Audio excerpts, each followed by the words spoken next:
안녕하세요. 추세로 주식 투자하기입니다. 2026년 새해부터 가파른 상승세를 보여주었던 코스피 종합지수가 드디어 5천을 터치했습니다. 역사적인 순간입니다.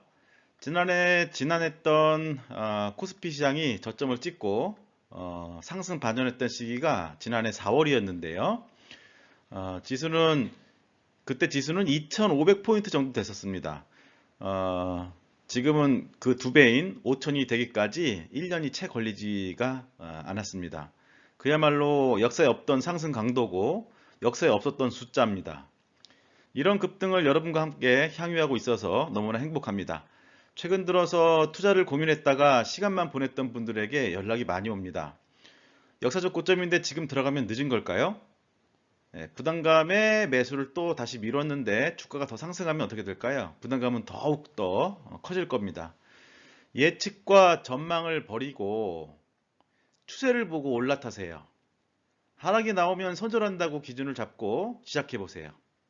운이 따르지 않을 수는 있겠지만 손실을 줄이면 다시 시도해 볼 수 있는 기회가 남겨지고, 그러다가 어쩌다 장기 상승 추세를 만나면 그동안의 작달한 손실이 한꺼번에 만회가 될 겁니다.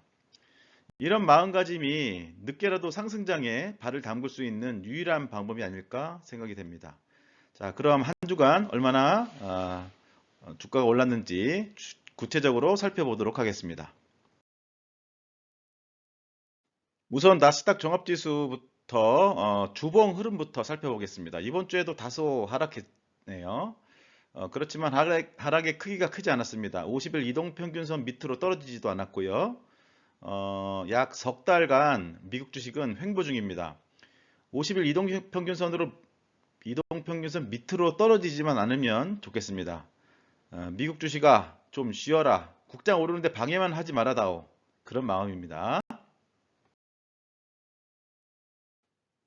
나스닥 지수의 일간 차트입니다. 화요일에 급락이 있었는데 이후 회복하는 모습입니다. 역시 문제는 트럼프였습니다.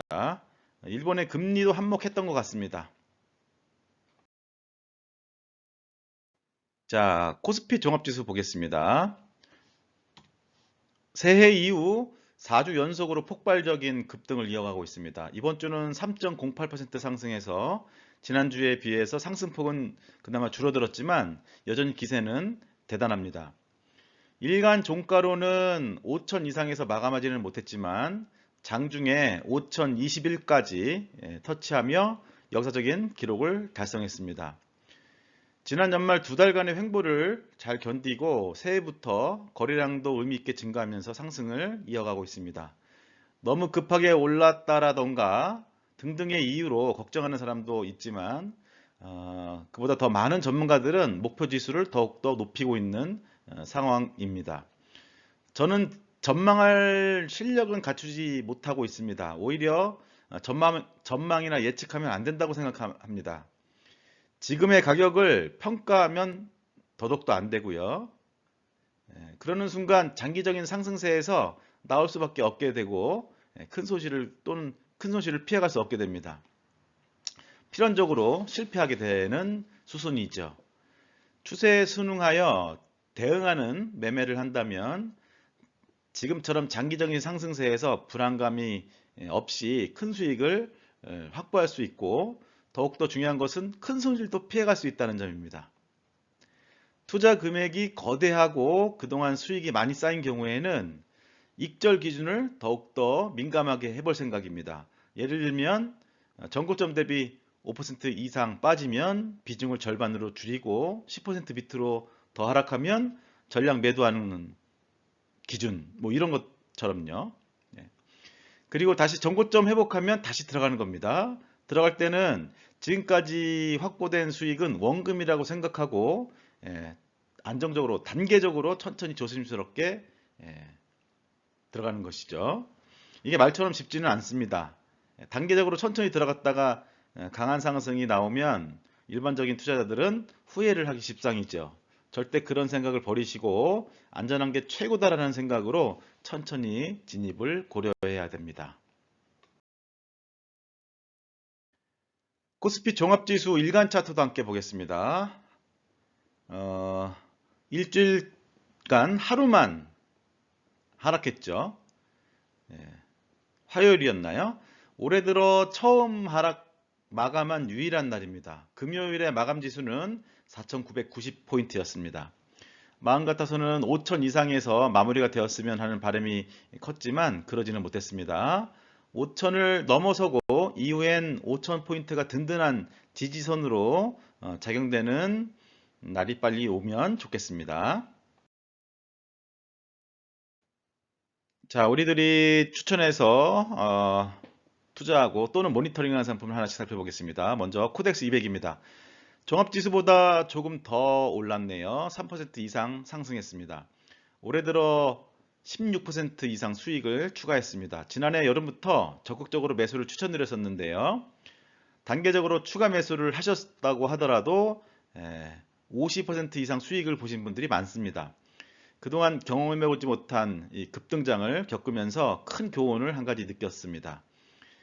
이런 강세장에서 큰 금액을 투자할 수 있어야 된다는 점입니다. 투자자 중에 여러 종목으로 나눠서 분산 투자한 경우에 일부 종목의 수익이 아무리 높더라도 전체 수익에는 별다른 영향을 못 주는 경우가 많습니다. 불타기를 못해서죠. 예, 큰 수익을 얻으려면 위험을 무릅쓰고 큰 금액에 투자라는 얘기가 절대로 아니고요. 처음에는 안전하게 단계적으로 매수를 하지만 상승이 지속된다고 하면 추가 매수를 통해서 매수 금액을 높일 수 있어야 되고요. 이게 정기적으로 모니터링만 될 수 있다면 충분히 위험 관리가 되면서 자산을 크게 불릴 수 있다는 교훈이죠. 네. 이건 대단한 경험이라고 생각합니다. 어떻게 보면 자신감이 생겼다고 볼 수도 있겠는데 자만하지는 않아야 되겠죠. 모니터링이 핵심입니다. 수시로 들여다보는 것을 말하는 게 아닙니다. 단순하게 계좌를 수시로 들여다보면 그것만으로 큰 의미는 없습니다. 제가 유튜브 영상을 만들어가고 있는 것이 하나의 예일 수 있겠는데 이렇게 정형화된 기준으로 주기적으로 상황을 모니터링 한다면 손실관리에 대단히 도움이 될 거란 것을 사실 처음에는 몰랐습니다. 여러분도 자신만의 시스템을 만들어 보시는 것을 추천합니다. 여력이 안 되신다면 제 영상을 참고해 주시면 영광이겠습니다. 다음은 타이거 반도체입니다. 이번 주에는 별로였네요. 3주 정도간 횡보하는 상황입니다. 이 종목은 절반이 삼성전자와 SK 하이닉스고 나머지는 국내 반도체 관련 기업으로 구성되어 있습니다. 이번 주 삼성전자는 약하게나마 상승을 좀 했고요. SK 하이닉스는 횡보 중으로 확인됐습니다. 나머지 작은 기업들은 고만고만했습니다. 코스피의 강한 상승은 현재 대형주들 위주로 편중되어 상승하고 있다고 합니다. 타이거 반도체를 글로벌 HBM 반도체로 비중을 옮기는 것을 제안드려 봅니다. 우선 차트부터 먼저 볼게요. 타이거 반도체에서 글로벌 HBM 반도체로 비중을 늘려보라는 말씀을 드리고 싶은 것인데요. 플러스 글로벌 HBM 반도체는 한 주간 5% 가까이 급상승했습니다. 이 종목에도 삼성전자와 SK 하이닉스는 50% 정도 구성 종목으로 포함되어 있습니다. 즉 타이거 반도체에서의 50%와 여기에 50% 동일하다는 얘기입니다. 삼성과 SK의 비중은요. 그리고 나머지는 마이크론이 제일 비중이 큰 30%를 차지하고 있어요. 결국 삼성, SK, 마이크론이 전체 비중의 80%를 차지하는 종목이 이 글로벌 HBM 반도체입니다. 물론 삼성과 SK를 제외한 국내 반도체 기업이 앞으로 강력한 상승을 이어갈 수도 있겠습니다만은 현재로서는 확실하게 상승을 더 보이고 있는 이 종목으로 반도체 투자 비중을 전환해 보실 것을 말씀드립니다. 삼성과 SK는 그대로 두고 나머지는 국내 반도체 기업에서 마이크론으로 종목을 리밸런싱 한다고 생각해도 무방할 거라고 생각이 듭니다. 자, 다음은 안전자산 코덱스 200 미국채 혼합입니다. 이 종목은 60%를 미국 10년 국채에 투자하고 있습니다. 환 노출된 상품으로 구성되어 있고요. 나머지 40%는 국내 주식입니다. 최근 미국 10년 국채 금리가 급등을 보인 적이 있습니다. 지난주에요. 이번 주에요. 이 종목엔 악영향이죠. 환율은 크게 변동이 없었고요. 국내 주식이 약 3% 올랐으니까 그게 서로 상쇄되어 한 주간 횡보하는 이런 결과를 초래한 것으로 생각이 됩니다. 작년 하반기에 미국 10년물 금리는 하락 추세였습니다.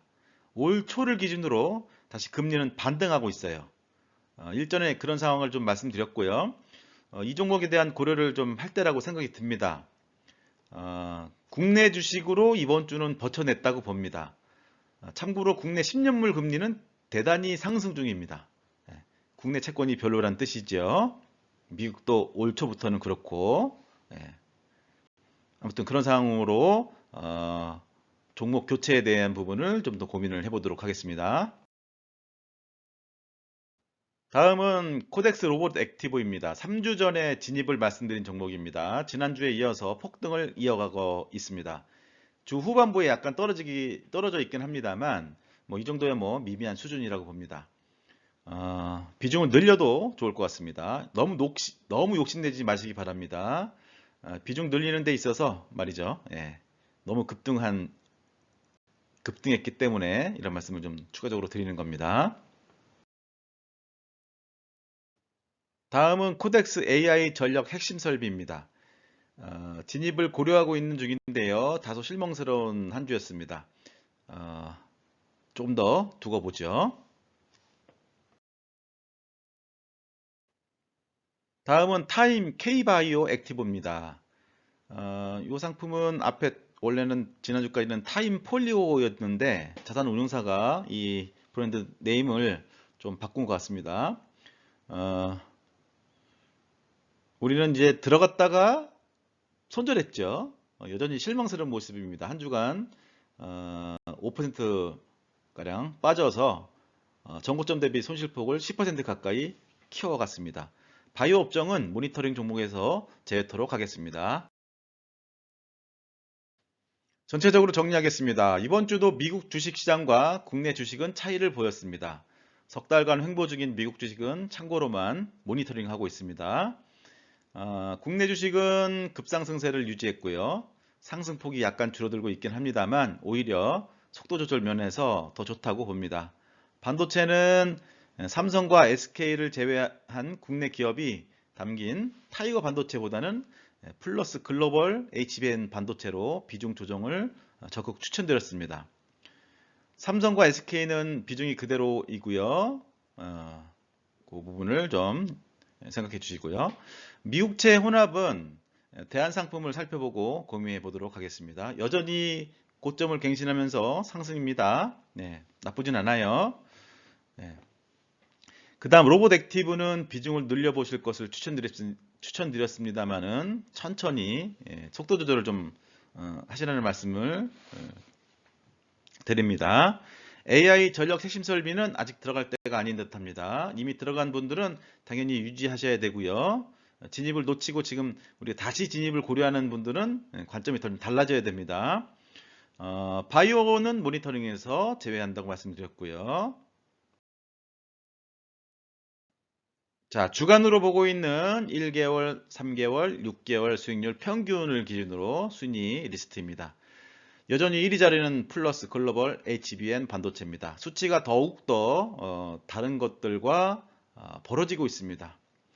1개월, 3개월, 6개월 수익률 평균값이 월등히 앞서고 있습니다. 처음으로 이 종목에 들어간다면 얼마나 부담스러울까요? 이미 많이 오른 상태였고 늦게 들어갈 때 이렇게 단계적으로 조금씩 비중을 늘리면 자신감을 가지고 들어갈 수가 있습니다. 손절은 필수겠죠. 로봇액티브가 급등해서 순위가 급상승했습니다. 지난주에는 30이 바뀌었던 종목이었죠. 16등에서 30등까지의 리스트입니다. 타이거 반도체, 국내 반도체는 순위를 약간 내리긴 했지만 여전히 건재합니다.